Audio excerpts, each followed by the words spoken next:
Ce n'est pas du champagne, mais un pétillant sans alcool. Il fait partie d'une large gamme de spiritueux, y compris du vin et même du rhum, sans aucune goutte d'alcool.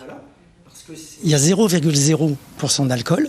Voilà, il y a une désalcoolisation totale au travers d'un processus de désalcoolisation qui s'appelle le spinning con column et qui a l'avantage de préserver les arômes puisque dans le processus de désalcoolisation, il ne chauffe pas le vin qui sert à la base à l'élaboration de ce produit. Christophe Salé est négociateur et distributeur spécialisé avec comme clients des professionnels. Des cavistes, des épiceries fines, un réseau de cafés, hôtels, restaurants et la grande distribution. Le marché a pris de l'ampleur depuis le lancement de son activité en 2015, boosté en partie par l'impact du mois de janvier sans alcool. On pensait initialement peut-être à la population de confession musulmane, mais ce n'est pas forcément le gros des clients ou des consommateurs dans ce domaine, puisqu'il y a les femmes enceintes, les femmes qui allaitent, les gramounes, les personnes qui sont sous traitement médicamenteux, et tout simplement les gens qui veulent maîtriser leur consommation d'alcool.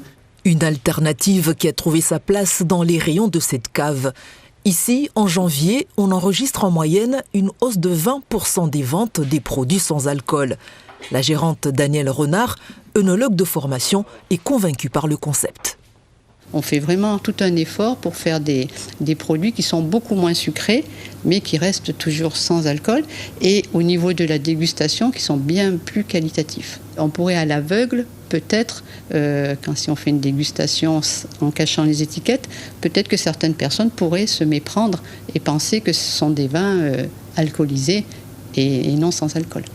Au-delà des enjeux de santé publique, du mois de janvier sans alcool, les boissons sans alcool deviennent tendance, notamment dans certains bars, grâce aux mocktails, des cocktails sans alcool.